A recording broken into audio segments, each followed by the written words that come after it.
Some strange things going on in Redditch today. Can you hear me at the back? I can't see the back. Well, good afternoon, everybody. Thanks for coming on this wonderful sunny day in Redditch to meet our Labour leader, Jeremy Corbyn, who won't be too long.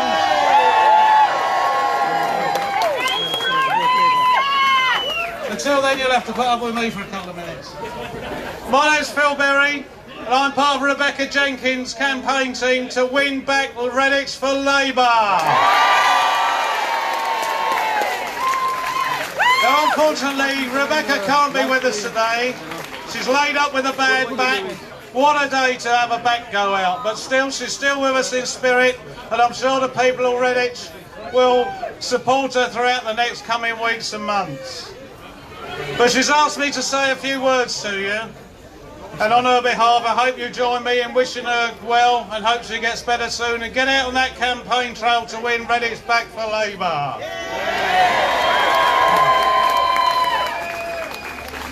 Now, I'll tell you something about Rebecca Jenkins. Rebecca Jenkins is a Redditch girl. She grew up in Redditch, she went to school in Redditch, and she started her work in Redditch when McDonald's opened over in Oakenshaw. So that's something to say that she's actually local. Redditch is Rebecca's town, Redditch is our town, and we all love Redditch. Now, I don't know how many of you know, but Redditch has the lowest take-home wage in the West Midlands. There is poverty in Redditch, and not far from here, there's a local community group running a food bank to assist people who don't have enough money to feed their families. That group provides showers for people who can't afford to heat their water. In the church behind you is a home to another great food bank. Every day they supply food to people who are in need.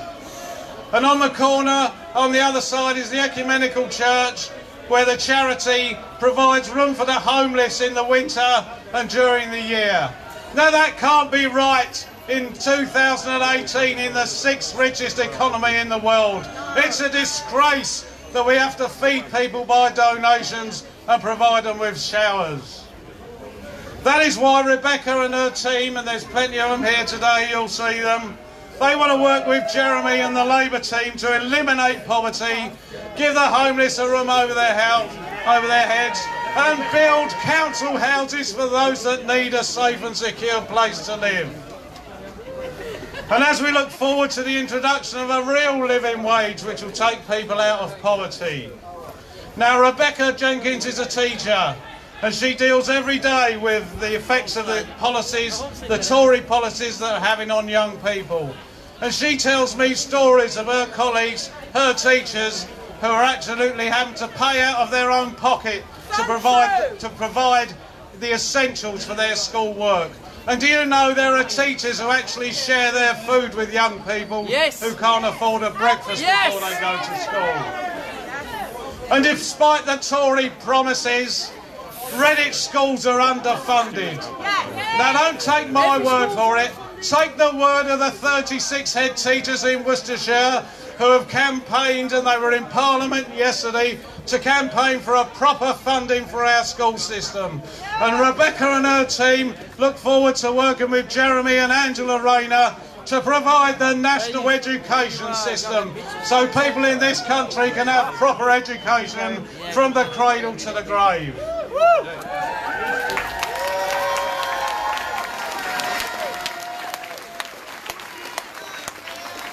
Now when Rebecca was young and growing up in Oakenshaw, her mum knew that if she was seriously ill, there'd be a hospital within walking distance where she could be treated. Definitely. That hospital is the Alex. That is the jewel in the crown of Redditch. Our doctors, nurses and support staff, they do fantastic work with the low budgets and the cost cutting that these Tories have introduced. And we've seen it here in Redditch. In the past 2 years, our hospital has closed its A&E services for children, which means that if your child is ill, then you have to take your child to Worcester Royal Hospital where there's absolutely no transport whatsoever. And the maternity services were cut 2 years, which means that people cannot give birth in their local hospital. Well, that isn't right. In a growing town like Redditch, it's not right that people can't treat the ill on their own doorstep. And so Rebecca and her team and Jeremy and the health team of the Labour Party will be working to restore the services at the Alexander Hospital.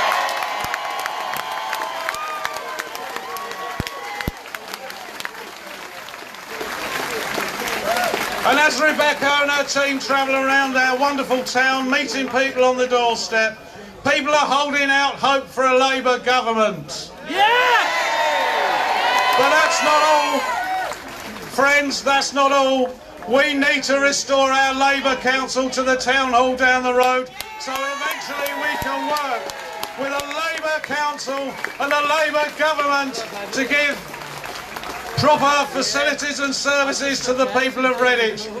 You all deserve it. Thanks for coming along today and enjoy your afternoon. Thank you very much.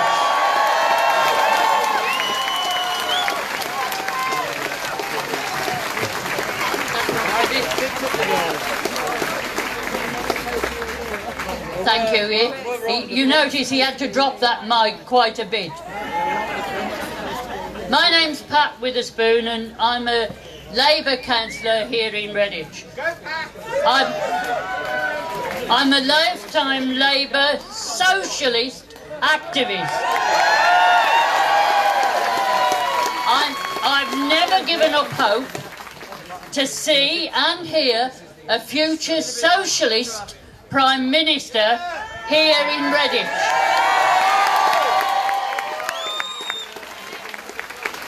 Jeremy, you have restored mine and yours faith in leading us, I hope, now to a Labour victory. Especially here in this town, our town. I give you Jeremy Corbyn.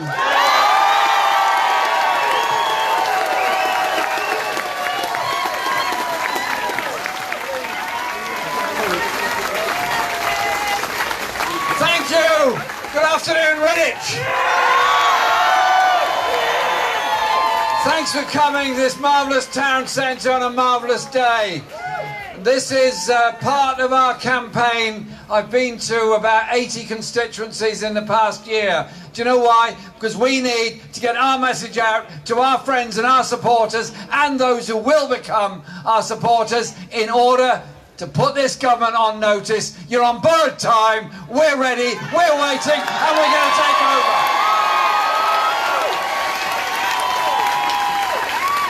And can you put your hands together and say a big thank you to our wonderful musicians? As I understand it, a band formed for today, but they're going to be here for every day, and they're going to carry on playing that music. And there's a couple of people in the audience I want to say a big thank you to. First of all, I've got a very nice letter this morning sent to me by a young man. A young man called Ethan has sent me this letter. And it's saying that he wishes us to win an election, Ethan Brown, age 7. And he also says, and I love this, he wants us to win an election, he says, vote Labour, I like gardening like you. So Ethan, here you are, Ethan. Hey!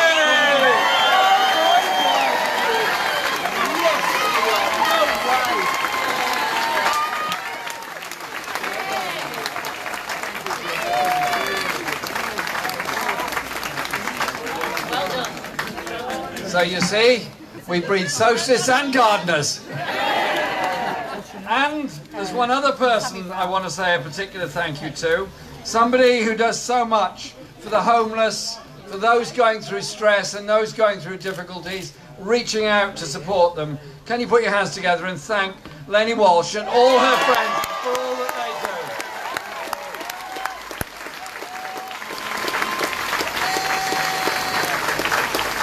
And Lenny, thank you very much for the rose.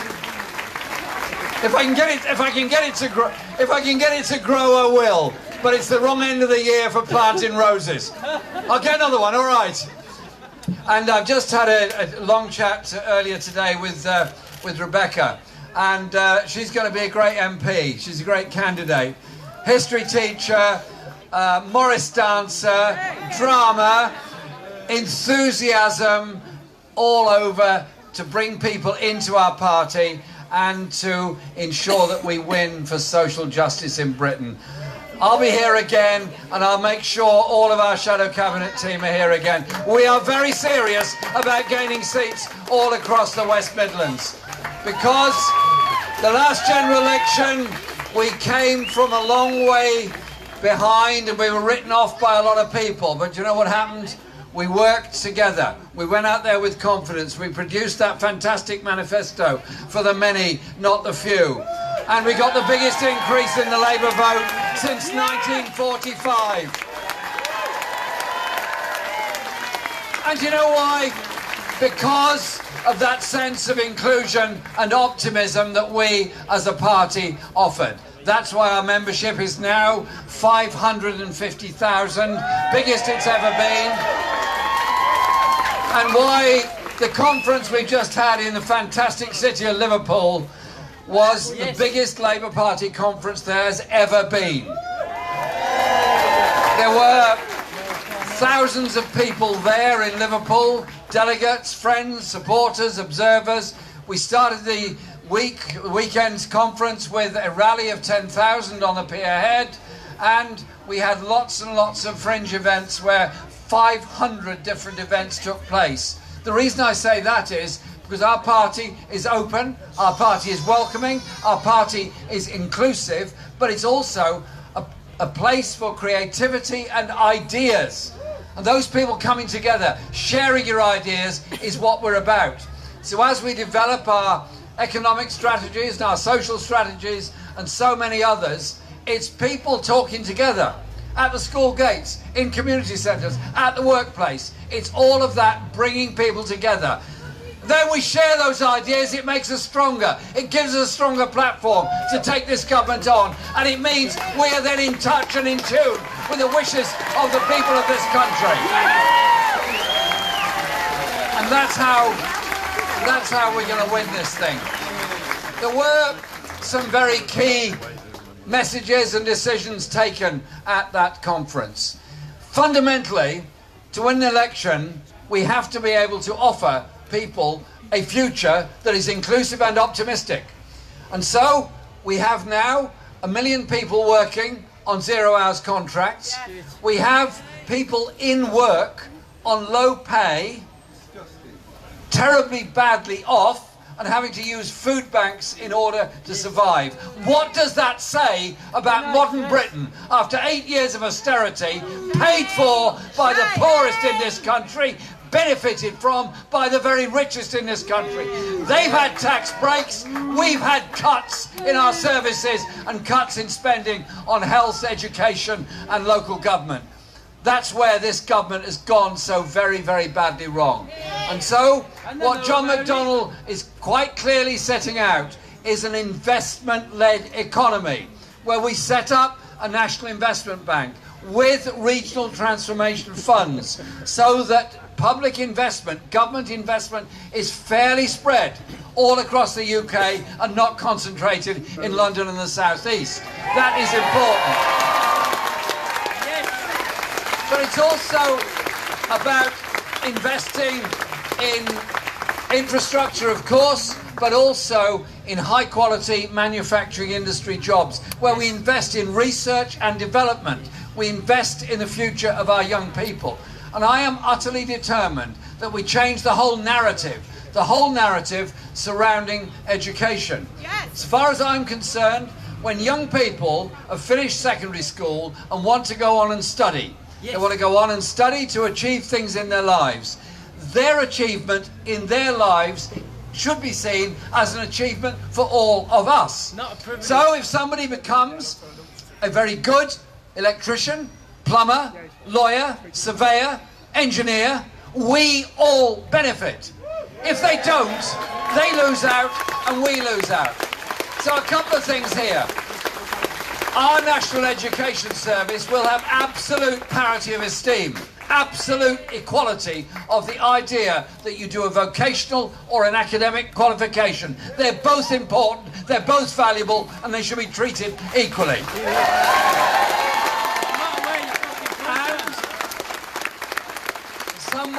Some won't like it and some won't welcome it, but yes, we will raise corporate taxation in order to fund free education.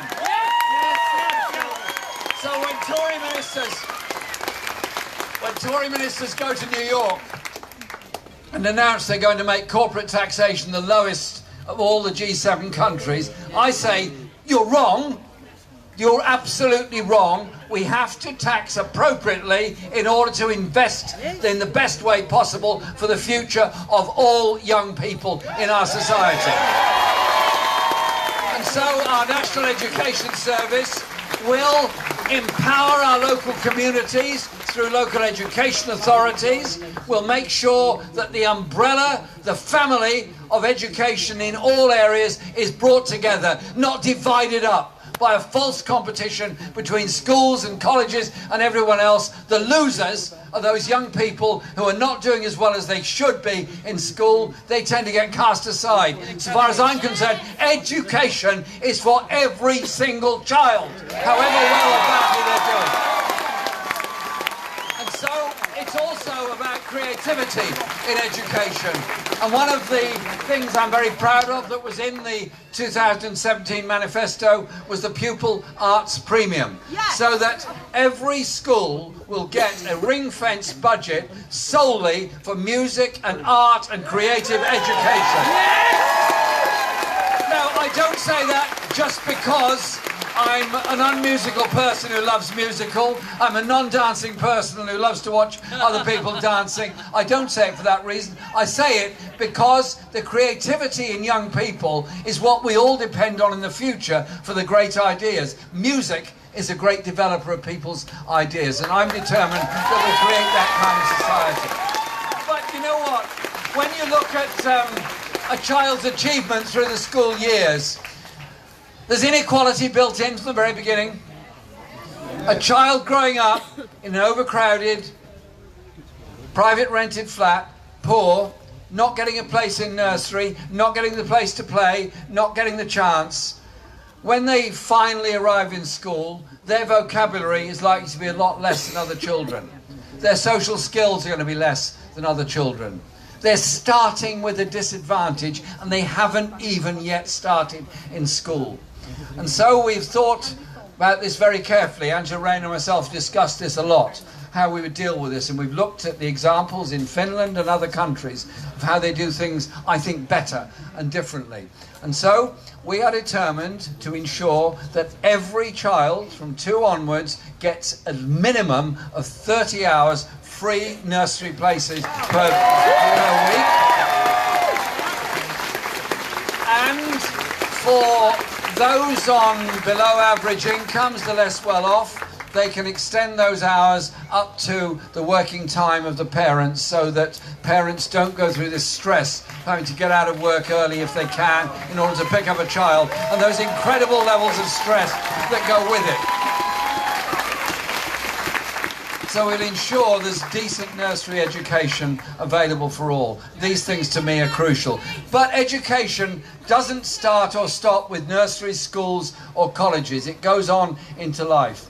If you think of the history of our wonderful movement, the Labour movement, those miners' welfares always had a library and education with them. That's why the Workers' Educational Association was founded. All of those are so important. We will also ensure that there are no fees for adult education either, so we can go back and benefit from it. These, to me, are crucial and central things that we will want to do. What we also set out at conference, was our ideas for an environmentally sustainable future. Listen, we live on one planet. We cannot go on pumping the kind of rubbish into the air we do, or the rubbish into the rivers and the seas, and expect magically it all to disappear. It doesn't. And if we pollute our air and the wind blows, it's polluting the people of France. If France pollutes its air and the wind blows this way, we're getting pollution from them. It's exactly the same with water. So when Donald Trump says the Paris Climate Change Accord should be written off and they're going to walk away from it and he's going to pursue an America First policy, I simply say this: a Labour government would not be afraid to pick up the phone to Donald Trump and say, sorry, you are wrong.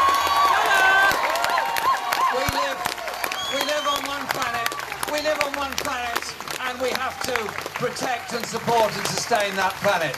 And so our environmental policies are obviously in development, and they're in development on the principle of achieving zero carbon eventually, or as near as damn it as we can get it, but also sustainable energy generation with far greater emphasis, 60% by renewables. And we are clear on the investment on that. And this isn't some kind of airy-fairy thing where you're going to throw money at a problem in order to feel good. This will actually create a large number of jobs, a huge new skill set that goes with it, and the development of that idea of a green economy, as is happening now in many parts of Germany, as is happening now in California and other places around the world. But you need a Labour government with the intelligence and imagination to achieve all of that.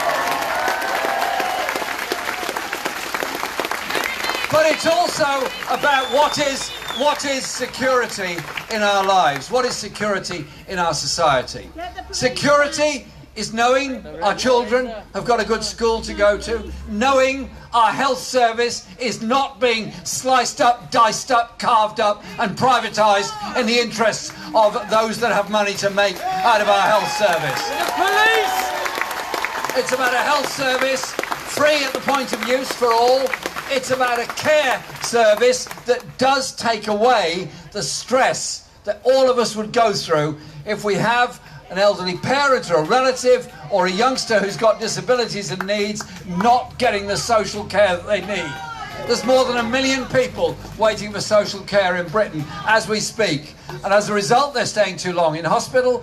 Often as a result, and sadly it's almost always the case, it's women who have to give up jobs, lives and careers in order to care for people that the health service can't care for. So security is knowing all of those things. Security is about investing in communities. Security is about youth centres and a statutory youth service. Security is having 10,000 more police on the streets of our country, not cutting them as this government is doing at the present time.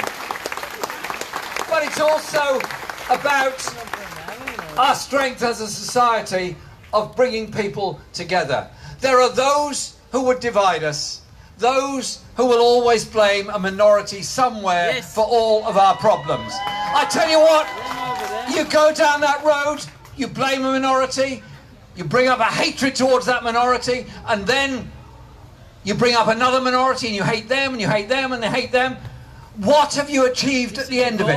Have you built a house? Have you built a hospital? Have you trained a doctor? Have you trained a teacher? No. In our diversity lies our strength. In our unity lies our strength. In our sense of coming together lies our strength. And so, over the coming few weeks, there's some very important issues coming up. A referendum took place. A majority voted to leave the European Union. They voted this way, they voted that way in the referendum. But I tell you this, nobody voted to lose their job, nobody voted to have their rights taken away, nobody voted to lose paternity leave, or any of those things. And so, we will test this government against the 6 tests that we've put down.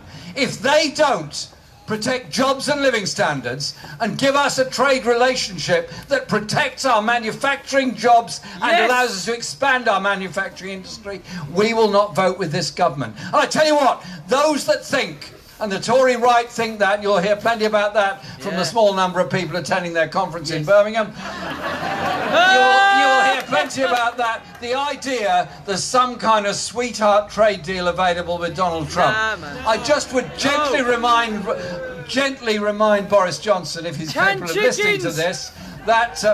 well, please don't bring up chlorinated chickens. It's a very sad subject. I just gently remind him that President Trump has declared a trade war on the rest of the world.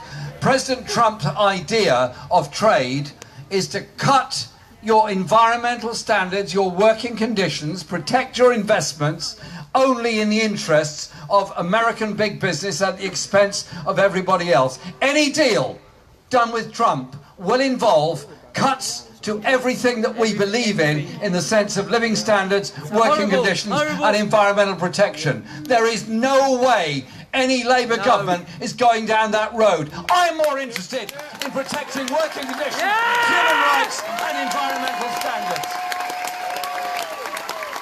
And I want a Labour government that puts democracy and human rights at the very centre of all of our foreign policy. That is how we're going to be. Our rights as people, our rights to vote, the right of women to vote, the right to get free education, the right to get the National Health Service and health care were never given from above. They were won from below. They were won by people and their actions and their activities to demand that sense of justice. And so we came out of our conference this week simply saying this: I am not comfortable to live in a society where there are thousands of our fellow citizens who have nowhere to live and sleep rough on our streets. I'm not comfortable in a society where some of our children in what is the 5th or 6th richest country in the world are too hungry to learn in school. Where too many people, older people, live alone and a lonely life because of the cuts and closures of all their community facilities and the insecurities of what this government offers. We cannot afford the levels of inequality and injustice that we have in our society. And there are people who will criticise us, and there are people that attack us, and people that will not like the programme that we're putting forward. But I simply say this: a Labour government elected on a manifesto of improving equality and chance and justice for everybody, of an inclusive approach to our society, is one that has a massive resonance. And so when we challenge this government, we're ready for a general election at any time. Bring it on! Bring it on! And let a Labour government elected on those principles take over.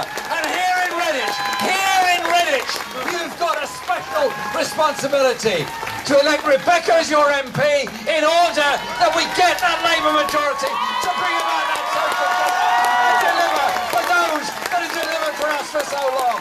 Thank you. Get involved. Stay involved. Be active. Good luck, Redditch.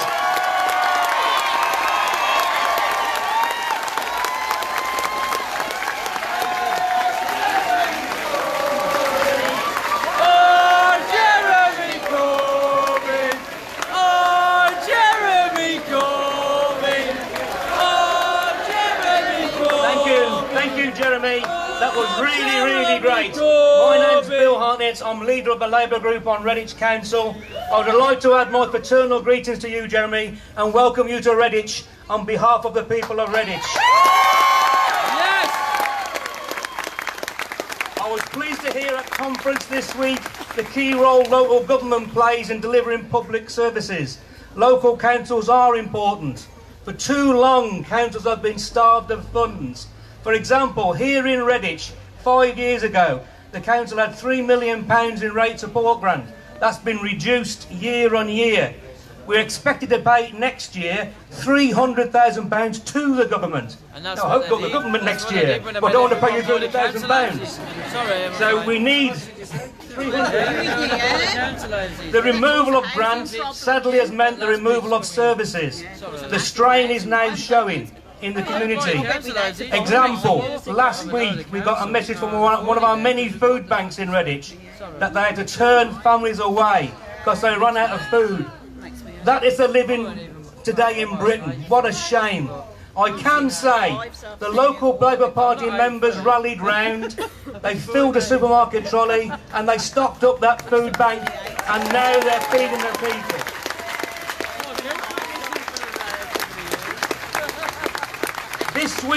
This week at conference, Labour demonstrated we are ready, willing and able to form the next government. We are ready here in Redditch with our candidate Rebecca Jenkins to fight this seat to help return a Labour government, a majority Labour government, to put Jeremy in number 10 Downing Street.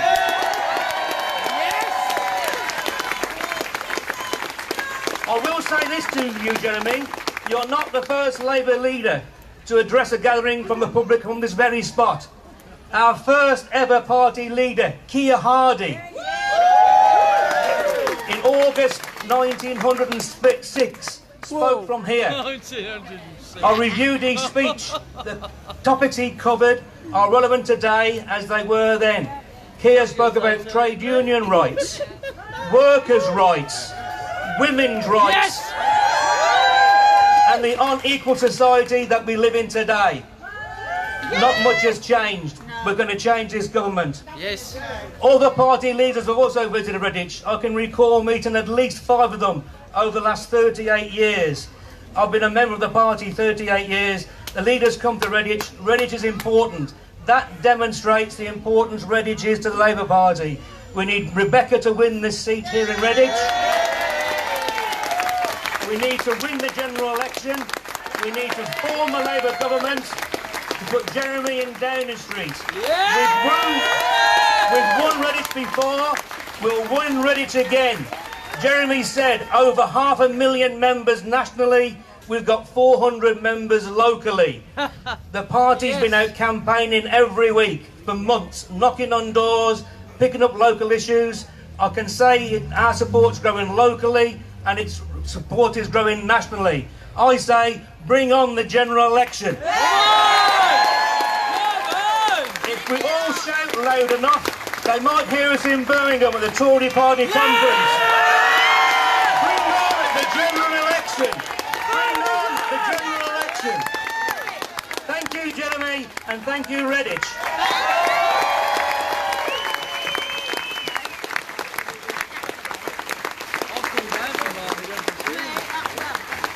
Musicians, you ready for an encore? Yeah. Where are they? They're away. We can do it! Jeremy, I've come to see you from Birmingham. Up the blues! Got the blues.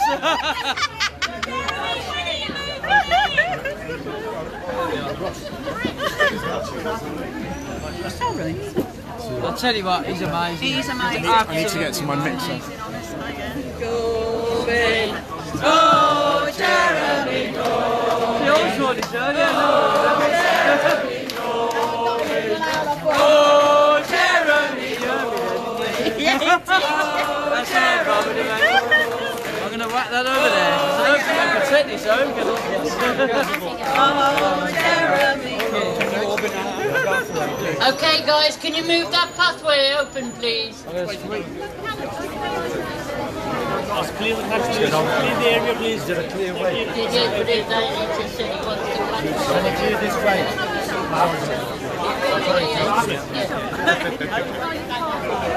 Can we have Garth and Alan back to the stage, please, if you're still around? Garth and Alan for an encore. Oh. This way. Leave it this way. Yeah, no, that's just Comrades, can we open this way? okay, the front place. Yellow viz. Yeah, this way. This way. This way.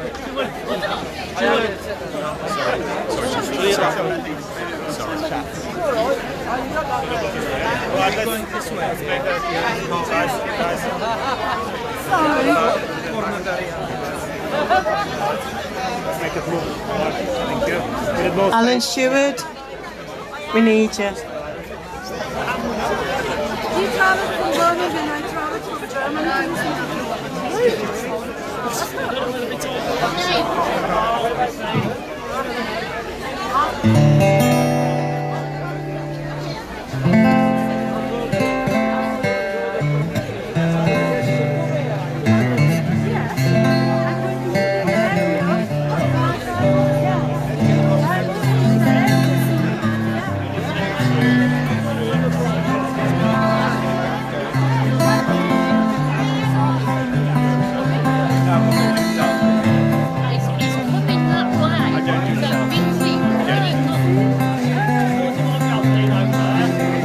Sorry, I blocked your camera. I'll move you out when I need to.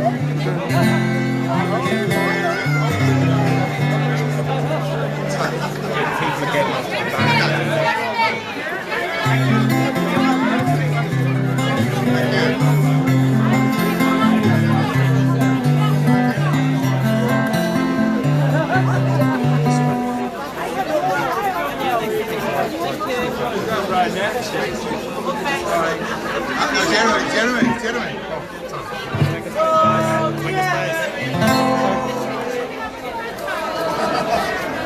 And this one,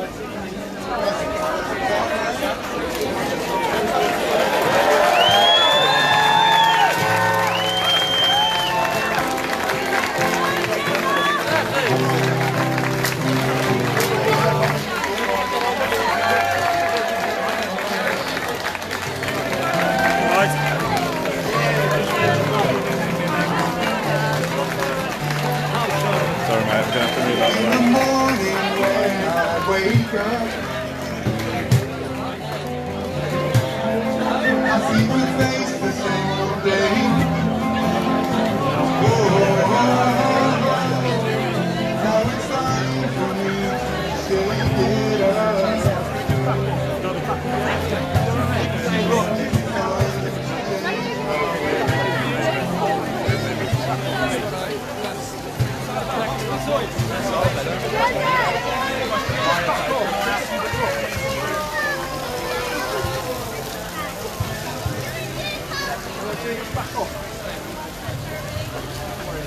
Jane.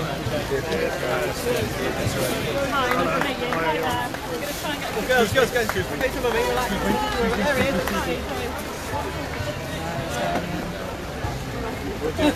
You tried.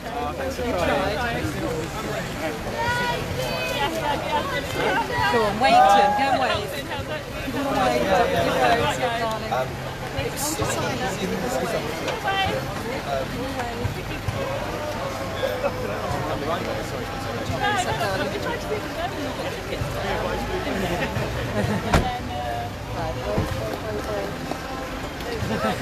There, you got it well.